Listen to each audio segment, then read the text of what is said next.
We have our first person. Yeah. Oh, you see them, Gregory? So, Gregory, welcome. You can let us know where you're hearing us from, and maybe if you're okay with that, what you do. That will be great. The early birds get to also have the option of networking. Liz Mwangi, welcome to this conversation. Let us know where you're listening to us from and possibly what you do, if that's okay with you. And I think as soon as we have a few more people, we can just dive into it. We can begin at exactly 1:03 with the first question. Let's do that. Yeah. So Gregory is listening in from Botswana. He's joining in from Botswana, and he's a banker. Welcome, Gregory. Mnyamezeli Mfazi. I know I said that right. That was a risky thing to do, but I hope I did that right. Liz Mwangi, let us know as well.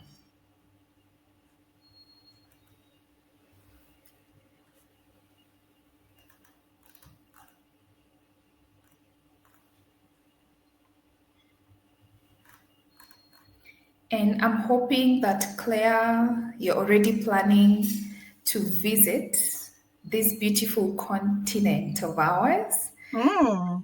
I'm hoping that after this conversation, you will visit this end, I will visit that end.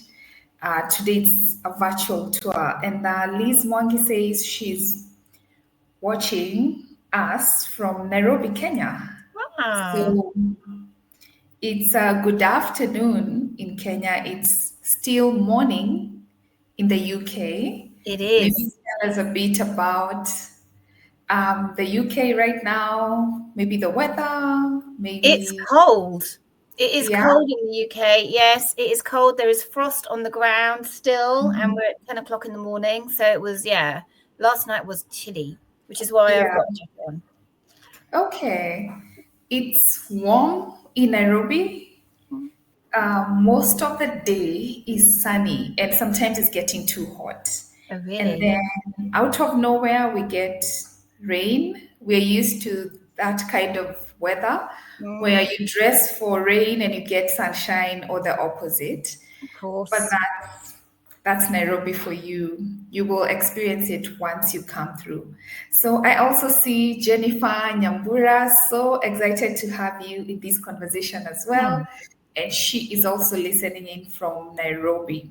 Welcome to the conversation. Shall we just dive in with the few who are already here? Yes, I think so. All right, let's go into the intro part. Let me just start by saying hello to everyone. I like that Gregory says I pronounced his name well. Mm. And he says he's happy to join. Welcome to the conversation. So, good morning to those listening in from the time zone that's still morning, and then good afternoon, Kenya. And I'm sure we'll still have some who will join in, and it's evening or late at night. So I'm very delighted to have in this conversation Claire White. Claire White is a founder, is a CEO of ConnectedCX. And um, before I pass it over to you to introduce yourself and Connected CX, and maybe even tell us a little bit about the UK in an informal way before we get into the conversation, Yeah. I'd like to give our audience who are already in here a background of how we met. So Claire and I met in a networking forum. This was an international setup, and we have one major thing in common, maybe two. We love to smile a lot. I have noticed that. Yeah. And so you will see a lot of smiling in this conversation. And also, we have a deep rooted passion for customer experience. We call it CX. So we have that, and we help organizations just shape up in terms of the experiences they give their customers. So, without me taking much time, let me hand over to you to introduce yourself. And we also want to know one fun fact about you. And also, how did you end up in customer experience? I mean, you could have been doing anything else. We have bankers here, we have people in BPOs like Liz, we have Edward, possibly in a different industry, listening in from Kitengela. So how did you end up in customer experience? Over to you. Goodness, well, that's a big question. So, hello, everybody. I'm really pleased to be here today. And thanks, Jackie. I'm looking forward to our conversation. So, I have worked in customer experience in some form for 25 years, over 25 years, in the UK. I started about 25 years ago working for a marketing agency, leading the customer experience for my clients, which were large blue chip organizations like Procter & Gamble, Hewlett Packard, Microsoft, Disney, so massive global brands. And if you think about those global brands, pretty much all of them in some way have loyalty. They have loyal customers. They have to, because they are so successful because of this. And so I learned from a really early moment in my career the importance of customer loyalty. And actually, the means to achieve that was through the experience they have. And we're going to talk about how customer experience has transformed over the past 15 years in England, in the UK, because it has massively. So I started in marketing. I stayed in one company for 12 years. I've only worked in two businesses. First for 12 and a half years working in marketing business, then we moved to another marketing business for another 12 and a half years, but we were working with retailers. So we have in the UK some massive grocery retailers that you may be aware of. Tesco, I think everyone is aware of. I worked with Sainsbury's, which is the second biggest grocery retailer in the UK, and Morrison's, who at the time was the third, and sadly slipped down to the fourth. What we were doing for those organizations was targeted marketing. So we were using data to understand what customers were buying, how they were behaving, and we'll talk more about this, how they were behaving. And we used that information, that data, to drive additional sales and ultimately loyalty using loyalty schemes. So the loyalty schemes were Nectar, which you might be aware of, and Morrison's have their own loyalty scheme. So over those years, I was responsible for leading teams, leading our cross-functional business to deliver the services and the solutions and the tech, because technology was involved that sat in stores themselves. And I was involved in ensuring that we were delivering the service we were meant to deliver. We were giving the experience we needed to give, because ultimately they were two of the largest retailers in the UK. So every single competitor was always knocking on their door because they wanted to do better than we could. Mm-hmm. And ultimately, a lot of the time, it was trying to undercut on price. So we're going to talk about this at length. But the one thing about customer experience is when you deliver and show value, people will pay more. They'll pay what you're worth because they're getting the experience they need. So I became passionate about customer experience. And also, I became passionate about culture and the impact culture has on your customers, the impact your employees have on your customers. It is all wrapped up in customer experience. Mm-hmm. So I left the business because I had always wanted to be a consultant. I'd always wanted to help smaller businesses with the knowledge that I had learned over 25 years working in the corporate world. For the first 6 months, I wrote a book. You can buy my book. It's You've Got the Power, 6 Principles for Business Success. It is available on Amazon. It's a business strategy book, but at the heart of it is human-centered business. It's about employees and customers, and all of the principles wrapped around it are vital to success in any organization. I then set up my business, which is ConnectedCX, which is a consultancy that helps organizations become more customer-centric and focused in everything they do, from looking at their systems, their processes, how they use data, how they gain feedback from their customers and what they do with that feedback, and ultimately how they wrap a whole customer vision and strategy around their organization and have their employees delivering on that consistently for them. So it's the full customer experience strategy and customer lifecycle that I work with my clients on. Fun fact. So fun fact is I've got two, actually. I used to work in horse racing. So after university, I spent 3 years working in horse racing. It's a big passion in Africa. So I have, worked riding the horses every day, looking after them, taking them racing. Other fun fact, I'm a DJ. So in my spare time, I DJ. Which I love, because that is about customer experience. It's about making sure the people you're playing music to have the best experience they can. Yeah. So that's a bit about me. Wow. We've had a few conversations, but I'm learning more about you today. So our audience will comment about all the things you've talked about. I know they will want to comment about the DJ part. Yeah. That will feature in the comments, I'm sure. But I want to encourage everyone in this conversation to keep the comment section on fire. Like, just keep talking to us as we talk to you, as we present this conversation to you. So, Claire, congratulations for starting ConnectedCX, stepping out of corporate and starting your own company.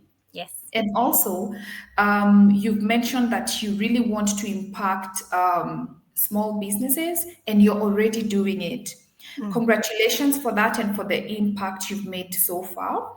Thank you. Also, on your book, you've got the power. Congratulations on that as well. Thank you. One thing I've learned about you is that you're very loyal, to have worked in only 2 companies for 12 years each. That says a lot about you, and also your commitment to CX, customer experience, and culture. Organizations are ran by culture. Absolutely. Now, I want to know, and the audience also wants to know, because we've had a major shift in customer experience from years ago until where we are now. And the businesses had a lot of power when it came to customer experience, and the customers did not really have a lot of power. But today, all the power has shifted to the customer. Yes. Yes, and the customer demands, knows, has options.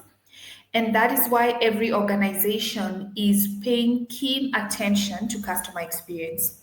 So globally, there's a big shift, but we want to know about the UK. Say in the last 10, 15 years, what are some of the shifts that you have seen in customer experience? And feel free to also mention a brand that you've been watching, interacting with, you're a customer of, that has been very exceptional in customer experience. So I've been very lucky, because I have worked in the retail space, and the retail space was an early adopter of customer experience. And the reason it was an early adopter is because it was becoming more and more competitive. We were having more and more retailers. We had the rise of online. There was more choice. You mentioned choice, Jackie. And actually, they needed to compete on something other than price, ultimately. And customers were becoming more discerning. They wanted more. They wanted things faster. They wanted things easier, and they wanted value. And it became more about the experience end to end. So over the last kind of 10, 15 years, you'll have to excuse me. I have a cold. That's okay. Our audience is our participants, amazing participants in this conversation. They know we postponed because you got a flu. Yes, it's still hanging around. Yeah. So I would say that there are probably 4 key areas where we've seen significant transformation over that time. The first being, if you think kind of 10, 15 years ago in the UK, everything was about service. So we didn't really think of customers until the front line. It was about frontline teams. It was your customer service departments. It was very much a reactive rather than a proactive functional area of the business. And that is how businesses viewed customer service, which was customer experience of the time. Yeah. It was the back end staff, so staff that were involved in delivering the service or managing the technology or managing the data, didn't really think about the customer.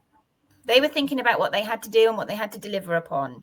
It was down to the frontline teams. And when any organization thought about training the staff on customer service, it was the frontline teams that received that training.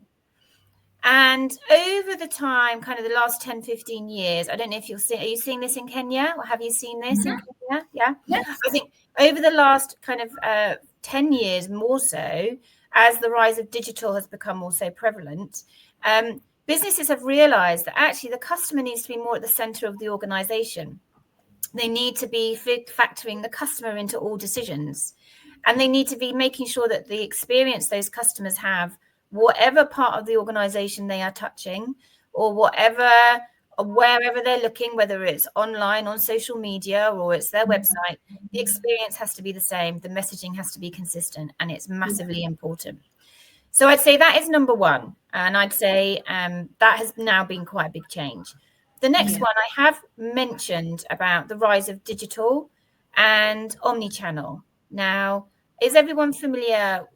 Are you familiar with the term, Jackie, omnichannel and what it means? Yes, I am. Yes, I am. But in CX, in customer experience, we often talk about avoid using jargon because here we might have people from different industries. Absolutely. So it's obvious for most of us, but because of the 2-3, let's unpackage it.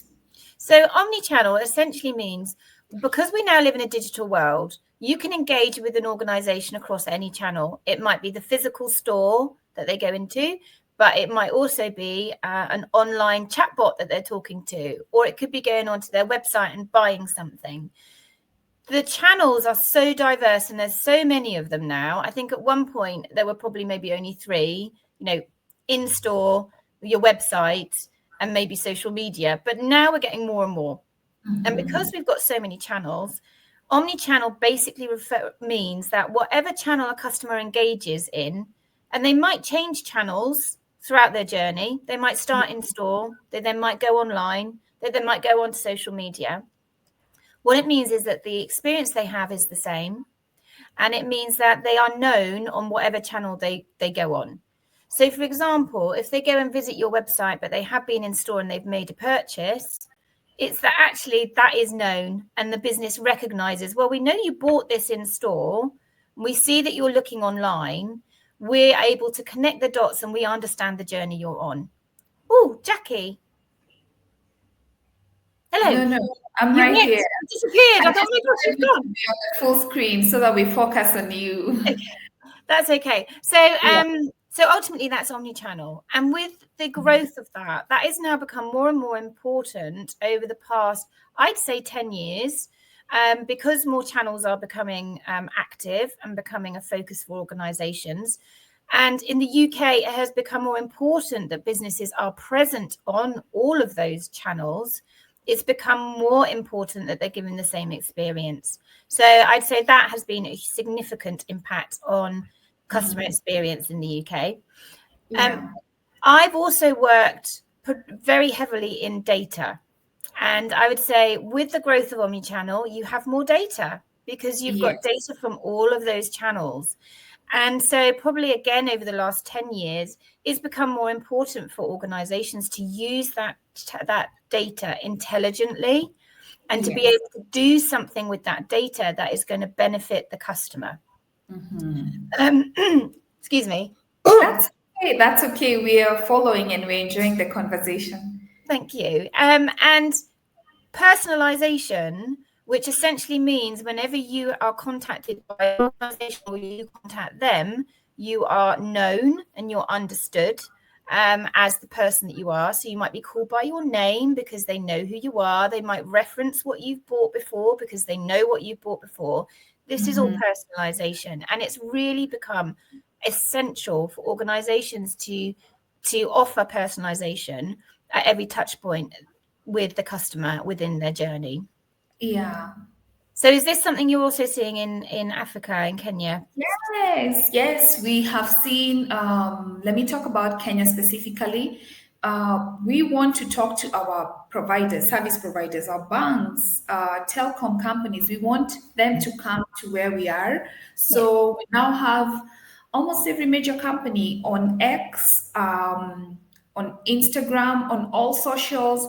And can I say they are also really working hard to make sure that there's consistency, whether you call, walk in, chat. Yeah. Yes, so we are seeing the customer demanding for an omni-channel presence. That's it. And personalization within that, I think, which is really, really important. And the challenge that businesses are having, and something they've had to work through in the UK, and I think they haven't quite got there still, is how to use all the volumes of data that they have.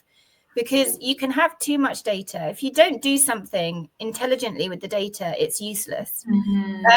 So I think organizations went through a phase of thinking they needed to collect all the data they could. But actually, if you're not able to connect the data back to a single customer, and then you're not able to track that back how to segments are behaving, and you're not able to look at trends of how those segments are behaving, and not able to use the data that will help the customer, then it's useless. So that has been a significant shift in the last 10 years. I would also say, you mentioned this, Jackie, but customer expectations have now become probably the highest they've ever been. I think there's a statistic that 96% of customers will leave an organization after just one bad experience. Which is significant. And I think over the past 2 years, that now has diluted down. I think people maybe will allow you to have 2 or 3 bad experiences before leaving.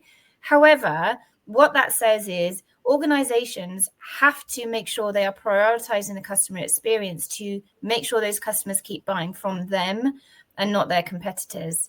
And I think because, particularly with the new generations, I mean, we've got Generation Z, we've now got Generation A, I think, and millennials, these generations have grown up in a digital environment. They've grown up where they have been able to buy things very, very quickly. It's been a seamless experience.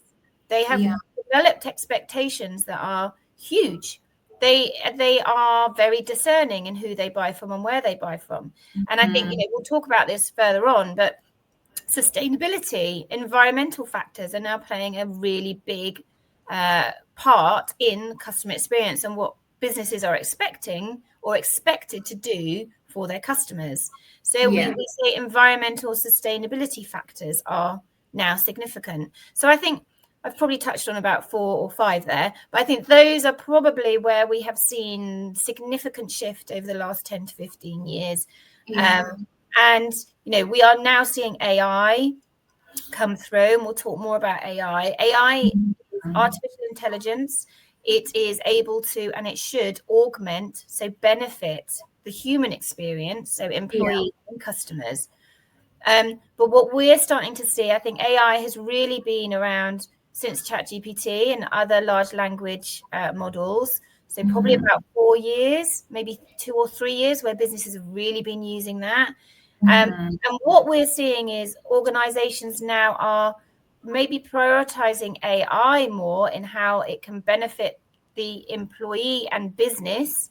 But that is sometimes at the cost of the customer, and we're seeing that more and more. So that's something, we're not quite there. The journey has just started with the AI. We are still learning.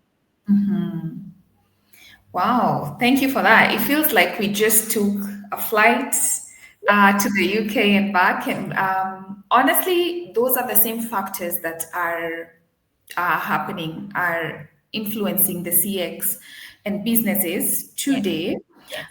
So is there a company, just to bring this down and make it contextual. Is there a company you can mention that you admire, that you've watched, that you're a customer of, and Yes. they're giving the best experience? Go ahead. So there is a department store in the UK called John Lewis. It's called the John Lewis Partnership. And they have been in the UK for a very, very long time. They are an established retailer. They have a significant reputation, a really strong reputation. They're a really strong brand. And the reason they're so strong is that actually they deliver on pretty much all of the areas I've just talked about really well. Firstly, they have a very clear customer promise. Their strapline and their brand promise, which is their customer promise, is never knowingly undersold. And what that means in a kind of a business context is they will never be beaten on price. So they are kind of a mid-level retailer. So they have high quality items, but the prices are always checked. They're always competitive. And I think even if you find that they are beaten on price, you can actually go in and say, we've found beaten on price, so you can actually get a refund. They are all about quality. They are all about service. Their customer service is absolutely second to none. You walk into their stores and they are beautifully laid out. It's really clear where all the departments are. There are always people on the shop floor, colleagues on the shop floor.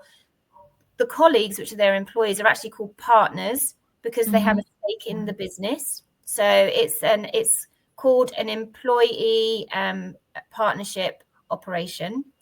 And because the employees are so invested in the business, they care so much about the customer.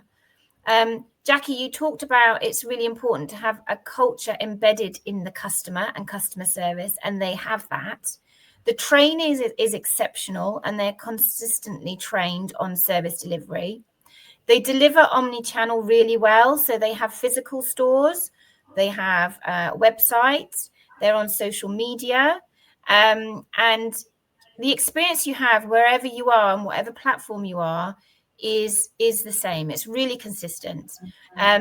So what they don't do is they don't overpromise. They do what they say they're going to do. They're really good at communication with their customers, and they treat their customers fairly. Something we've not mentioned is customer experience is about emotion. And I think what John Lewis do really well is they deliver on that emotion. And I just want to share with you, we're coming up to Christmas, and in the UK, it's all retailers really do compete on having the best advert. And so the run up to Christmas, literally from the 1st of November, the 1st of November is normally when the first Christmas ad will come out. And you're always wondering who's going to be the first retailer to get their first Christmas ad out. This year, John Lewis have already got people talking. In fact, I've not heard anyone really talk about any other retailer advert, just John Lewis. Because the advert is about a family. It's about a family opening, unwrapping presents on Christmas morning. So already you've got the emotion going, because we all know what that feels like. And that's exciting. We love it. It's about how families really connect. And a son has bought a father a record, so a vinyl record that you put on a record player, so very old school. They bought one from, I think it's 1996. So it reminds the father of that time when he was young and he was out enjoying socializing with his friends. It reminds him of how he felt about that record and about that tune. And it's just all very emotional. So people watching it and they're crying because they remember this feeling and they remember this record. So John Lewis are just very good at connecting with emotion, and emotion wins when it comes to customer experience. Oh, wow. I can promise you that our audience are looking up John Lewis as we speak. Please do. Yeah, I'm sure they ship internationally. We also want to be a part of that because You want to be part of a company that shows they care. Mm. You know, the best part about the question I asked was very simple. Could you share a UK brand that's doing customer experience exceptionally? But you went ahead to tell us more about ads and how they do everything. And that's the power of having good customer experience, because your customers end up marketing you. Yes. Like, you literally just marketed John Lewis to us. Yep. They have no idea that you're on this call talking about them, Mm-hmm. but they had such a big impact on you as a customer, I believe, for some years. And also through a simple ad that shows the human connection, Yeah. they've won. They've We have won. one. So, yeah, thank you for sharing that. Mm. I'd like to encourage our audience to talk to us, to tell us what's standing out for them, to send in questions. I see a question that we'll take at the end from Maureen. Thank you, Maureen, for your question. And I see also some comments also here from Liz, and she says, I now have to study John Lewis. So there you Please, go. please do. Mhm. Go. So we're getting into a different section where we're going to look at the key pillars of customer experience excellence, because there are people in our audience who would like to know, what does it take for my business to be excellent in customer experience? Mhm. What does it take? What should we do? And so some of the factors, some of the key pillars, you've already talked about them. But I'll start you off on customer vision and customer promise. A Mhm. lot of businesses just operate and they talk, especially locally, they will just talk about good service, bad service. But we want this conversation to take every business to a deeper level when it comes to experience. And so every business should have their customer promise. Yep. How important is that, to have a customer promise and to be very clear and to even spread it across the organization? Yes. So customer promise, I mentioned it. John Lewis is a really good example of a customer promise that Yes. they deliver on consistently.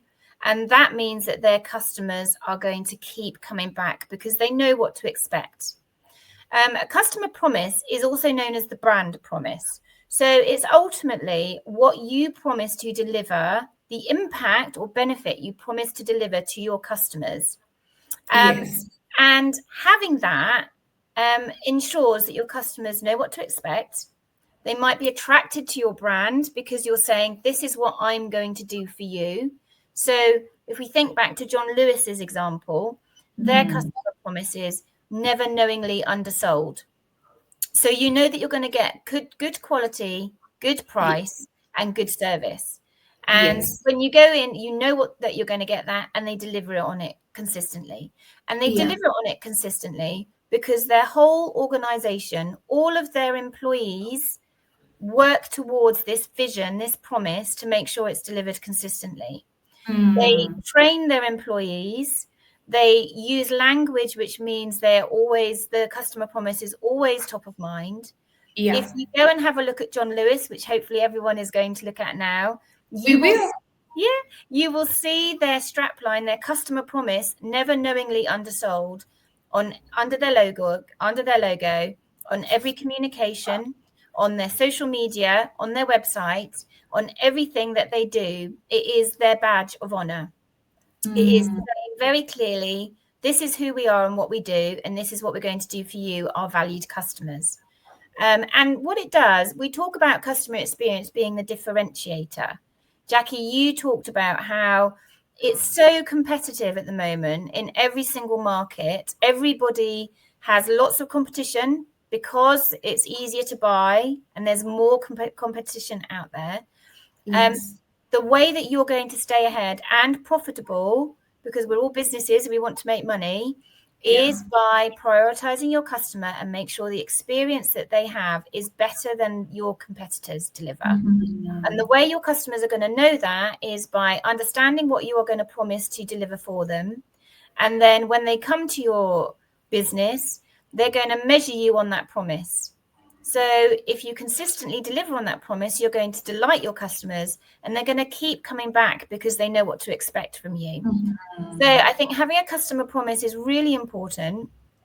Having a customer vision of the benefit or impact you want to have on your customers, very important, because that is going to help all your employees and your teams know what they need to do, and to understand what your business is doing for its customers. Awesome. All right. Thank you so much. I hope every business represented here will go back and check what's our customer promise. Do we have a customer promise? Do we have a customer vision? And challenge the relevant people in specific dockets to actually implement that. If it's your business, then we need to all have a customer promise and vision. So I love that we have something to go implement after this conversation. Let's talk about the employee. Yes. The employee is the one giving the experience, right? When it comes to one-on-one interactions. We have we say that excellent customer experience goes hand in hand with excellent employee experience, what we call EX. Yes. But often we want to give a good experience, but at the expense of the employee. So we want to push them to the corner to give a very good experience, but what about them? What's in it for them? So what does this mean in practice, that excellent CX begins with excellent employee experience, EX? So this is a topic that I'm very passionate about. Having worked in an organization that went through a period of time where employees were going off with stress, they were having to work longer hours because we were doing more firefighting, which means there were issues going on, systems were breaking, things were going wrong in the business, the client wasn't happy, more pressure was happening, therefore on employees. Our culture ultimately was not good. You know, we were prioritizing getting the job done rather than the people involved in doing that and the clients, the outcome. And what happened was, over a period of a year, the business, our customer satisfaction declined significantly. Employees were leaving the business. And it was all because the environment and the experience the employees were having was not good. It was stressful. We were making decisions as a leadership team that weren't prioritizing the employee. It was prioritizing the work that was getting done. And ultimately, what happened is we nearly lost one of the major clients.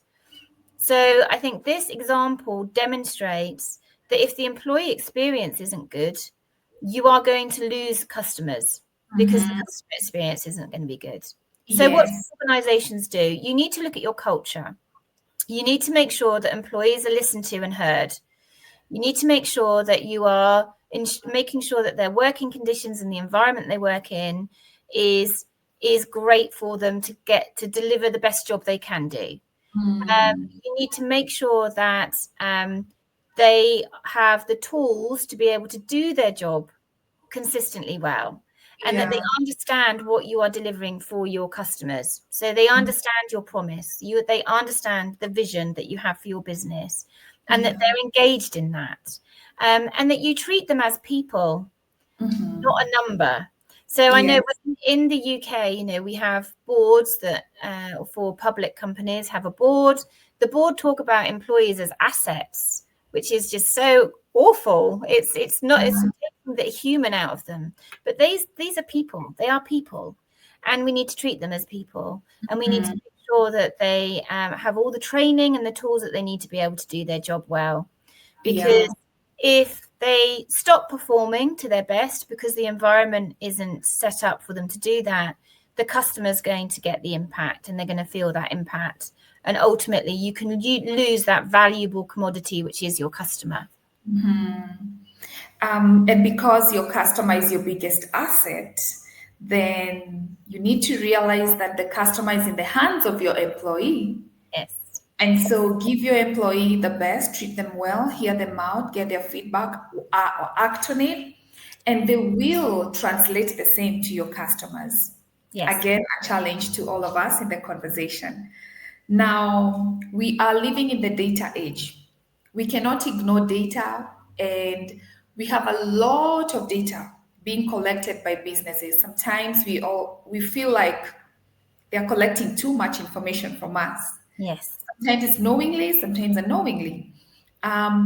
What can you say about this data that is being collected excessively, and yet companies are struggling to use the same data?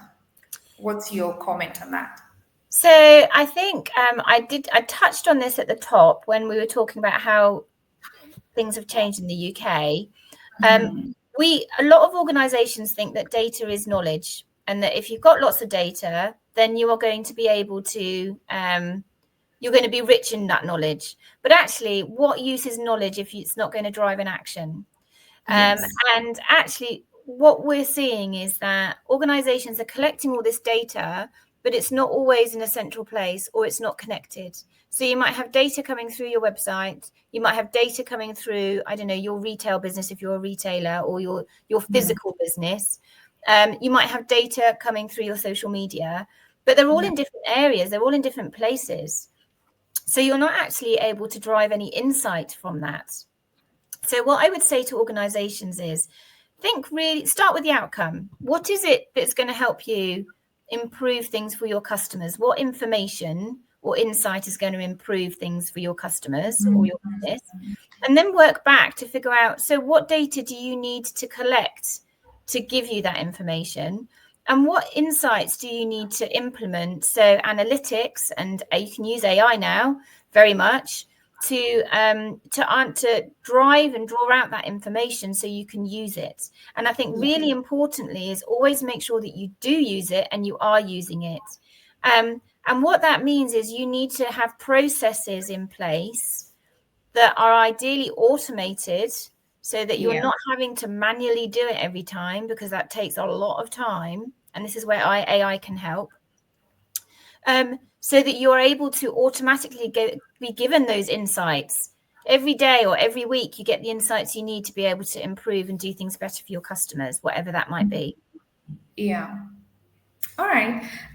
So what you're saying is that we all need to look at what do we want to achieve, then work backwards to what data do we need to collect, so that we're not just collecting data for purposes of collecting, and then not even knowing what do we use this data for.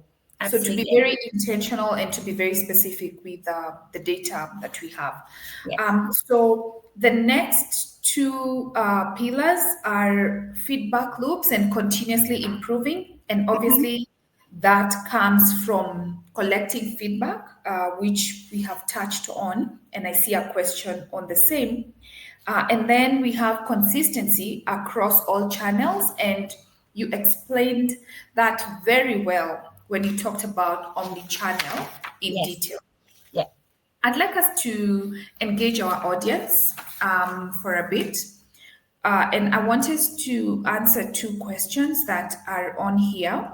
And before the questions, let me say that Liz says she loves the explanation on how EX, which is employee experience, meshes with CX, customer experience. And we also have a question here from Maureen. Maureen is asking, what systems or channels would you recommend for customer service support? And this question is related with the next question, so I would rather give you both. Liz Mwangi, and thank you for being the most active participant. A word to you. So I've observed that some companies hesitate to invest in customer experience systems like CRMs. Yes. Based on your experience, Claire, is it realistically possible to deliver excellent customer experience across omni-channel environments without a CRM? Or does this significantly limit consistency and efficiency? I'll let you answer and I'll also add to it. Okay, so firstly, I think those questions are very, very interlinked. So talking to Maureen, so systems or channels recommend for CX support CRM platform. So customer relationship management platform is essentially a platform where you hold all your customer information. You're able to add when you speak to a customer or when you have an interaction with a customer. And it essentially is a platform that anybody in your organization can use. So they always have the latest information about that customer. So that when you are talking to the customer or you're engaging with that customer, you have that knowledge to hand. So you're not talking to them as if they are somebody you've never met before and you don't know about.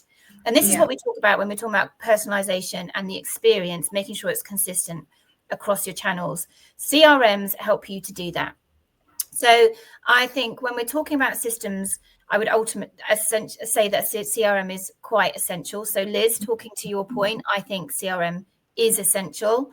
And when we're looking at channels for CX support, whatever channel you're operating on has to have support for your customer. So if they're going onto your social media, it's important that there is somebody there. And I'd suggest not just a chatbot. So a chatbot being AI that is able to respond and answer. And you might have a situation where you need to triage. So it could be that you use AI to understand what the issue is.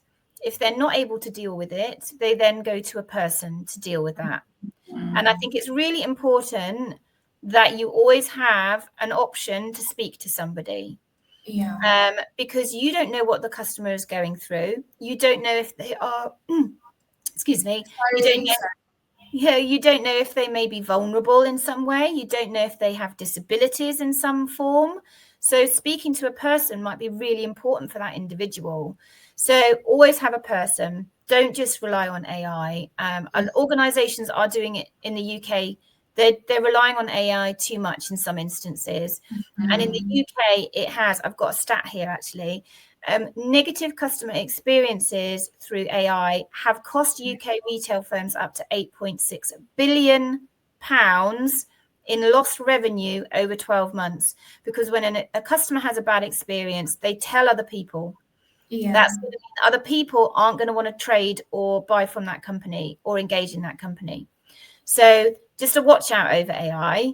But ultimately, I hope that answers Maureen and Liz's questions. It does. It does actually answer both. And I'll also add on to that and say, whenever I'm running any training, I like to remind the participants, the staff members who come in for the training, that training is one part of solving the problem. But we have to look at processes and we have to look at systems. So we can train the teams and they are top notch. They know what to do. They know how to solve problems. They know how to just be excellent. But if the processes are frustrating them, if the systems are not working or don't exist, and let me say this, we often put a lot of pressure on ourselves, our minds, and we overestimate how much information or how much we can remember. So sometimes some companies will expect not to have a system, but expect their teams to remember everything, every client and all that. It's impossible. So that's a lot of pressure. So systems, if any company wants to scale, then they will not get away with not having a CRM and other complementary systems, and also streamlining their processes and then training their teams. So you cannot do anything in isolation. The other thing I really loved about an analogy that you used is that every company should have sort of a triage where I go in, I want to see the doctor, but let me get my vitals, let me get my weight, my blood pressure. Kind of like, okay, we can, now you can go to the next step, and let there always be someone who can come in and have the human touch. I love that very much. And I hope we are all learning. So We want to get into the future because we've gotten to know Claire, we've gotten to understand where the UK is, and I'll also ask a question that could be or not even related with the conversation, but I know it influences customer experience. And maybe you can even answer it before we go to what next.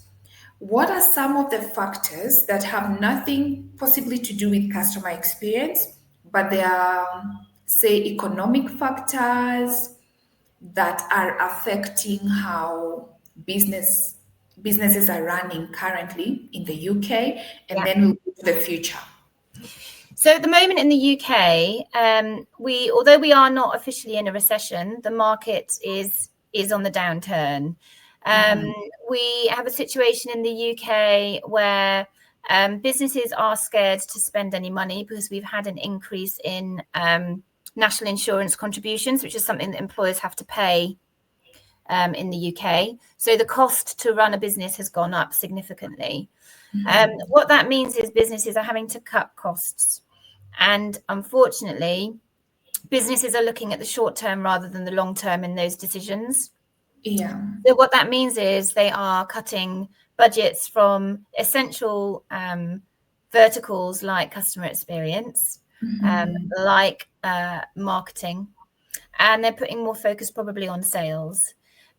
These are not decisions that are made with people in mind. They're decisions that are made with revenue and cutting costs in mind, which unfortunately is a false economy. So I think I already talked to you about how AI, when it's implemented badly, is costing businesses in the UK billions of pounds. That ultimately will be happening. So organizations that are making the very short-sighted, very immediate action to cut costs are not thinking long term. And it comes, to be honest, it comes from fear. It comes from uncertainty.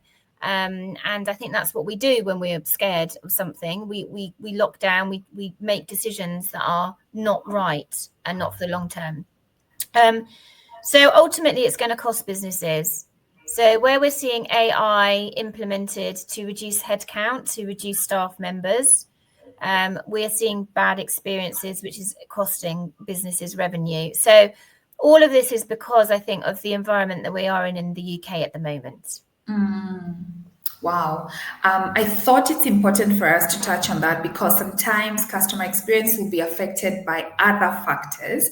Because when you are letting some staff members go and then you're leaving very few, then they might not be able to give the experience that they were giving before because they're overwhelmed, overworked, trying to cut costs on budgets around customer experience because of the bigger reason that's an economy that is going through a phase, and that is also the situation locally. And just to let our audience know that we'll have a part 2 of this conversation where we will look at Kenya. Today we are looking at Kenya in Africa. Today we are looking at the UK.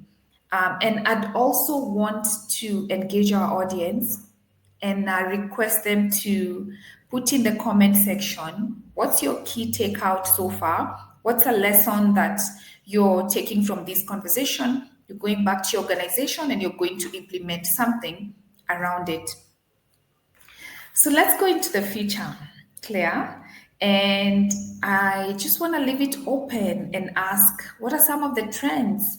What's going to happen in CX in the future in the UK? So I'm going to have to start with AI because AI, it's where digital was maybe 15 years ago. It was at the start and people were scared.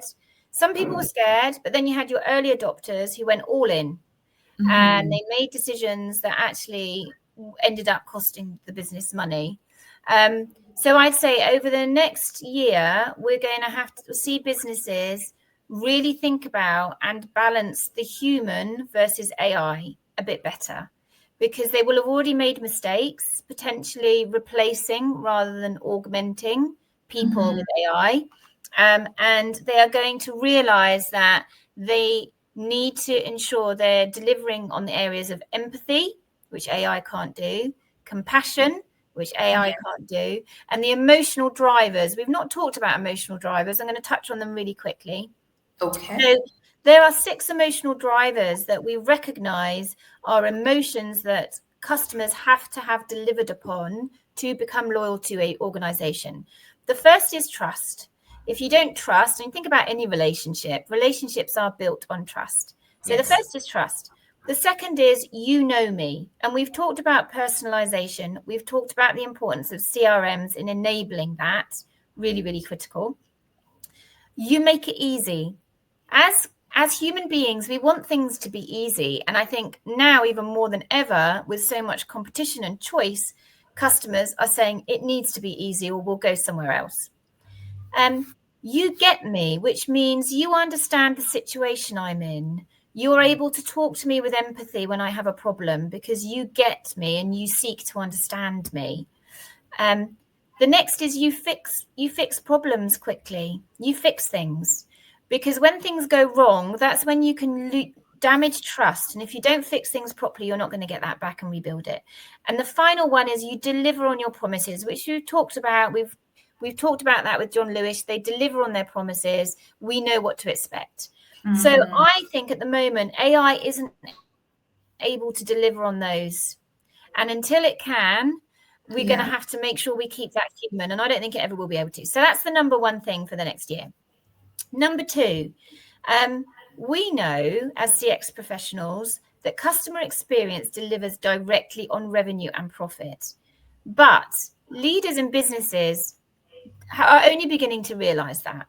And I think that a trend over the next year is going to be us really highlighting that to boards and leadership teams and to be talking in their language to demonstrate that customer experience equals money. And actually neglecting that means you're going to lose revenue and profit. We talk about customer lifetime value, which is a metric in the UK. I think it's a metric globally, which means that over the lifetime of a customer, what is their value? And you can find that out as an average of all your customers. If you average all your customers, what is the value of a customer? And you'll come out with a revenue that a customer can deliver for your business. So then that becomes really important because when you're talking to leaders and boards, you're saying, okay, if we lose 5% or if we increase retention by 5%, we're going to deliver X and Y in terms of revenue.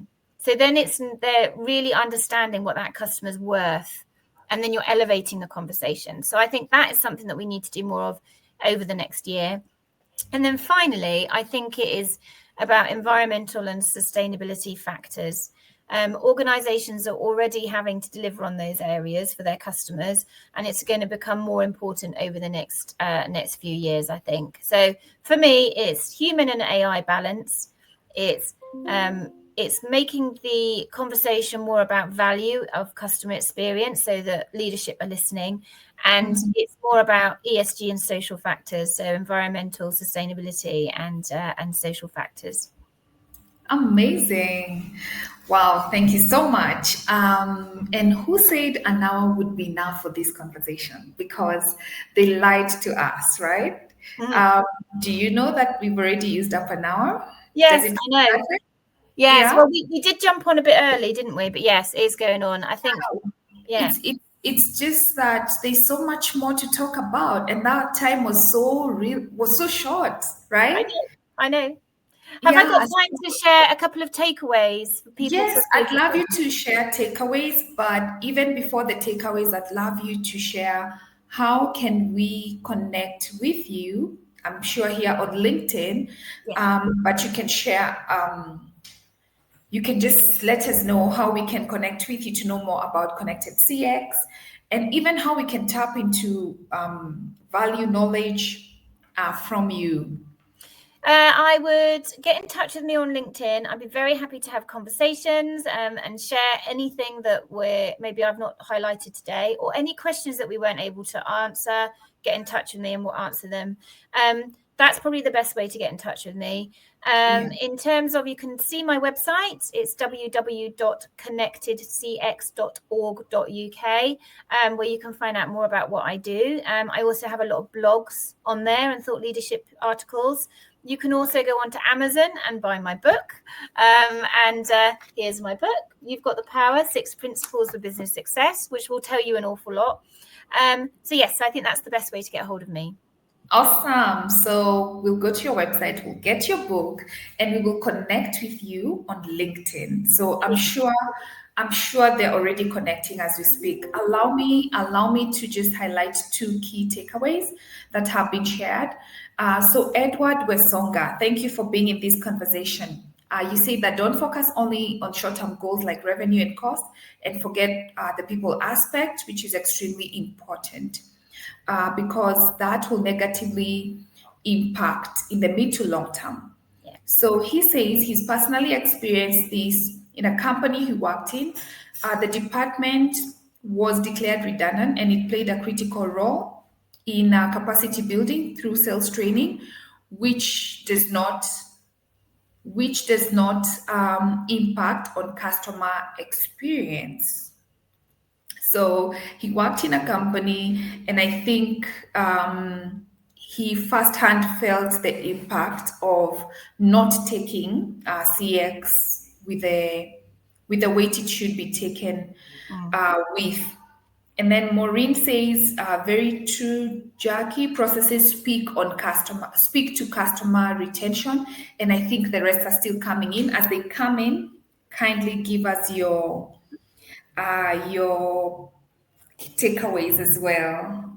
So the first one is fix the foundations. So Jackie, you've talked about systems and processes. These are fundamental to what you deliver for your customers. So have a look at your clear processes, map out the customer journeys, the steps they have to take to engage with your business so you really understand where they're finding things difficult. Think about having fast response times and how you can make sure you do that consistently. And think about the onboarding process when they first start buying from your business or working with your business. How easy is that process for them? Think about mapping it out and improving it for them. We've talked about feedback loops, listen and act. So collecting feedback is really important from your customers. But what is more important is acting on the trends that you see coming through and making sure that you're improving everything for them. And you're really listening, and you're even telling them the things that you're improving because you listened, because everyone likes to know they've been listened. So make sure you tell them. And then finally, invest in your people. Your people are your business. So treat them well, invest in them, because when you do that, you're going to increase your revenues and your profits. Wow, thank you so much.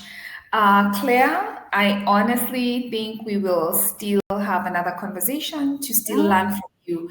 The audience can agree that you have a lot of knowledge and experience, and we would love to listen to you more and more. Great. I'd love to be here. I'd love to talk to you more. I like to talk. Awesome. Let's discuss that. So let me thank you for taking this time to come and share your knowledge with us, your experience with us. I've learned quite a bit, and I know after this we will look at the comments, you and I, and even everyone from the audience as well. Yes. Our amazing audience. We wouldn't have had this conversation without you. It wouldn't be as fun as, with all the questions and engagement. So we thank you so much. Connect with Claire, get to know her more, follow her on LinkedIn and on the website. And let's just keep learning from each other and staying customer centric. I think for me, because you've already given us the key takeaways of fix the foundation, invest in your people. Yeah. And we will read the rest from the comment section. Thank you so much, Claire. And thank you so much to our audience. And we will have a part 2 where we'll discuss Kenya and Africa. Until then, thank you for being in this conversation. Thank you so much. Thank you. And as you leave, as the audience, as you leave the session, say something, even if it's where you tuned in from. That's enough. Thank you. See you. Bye. Bye. See you soon.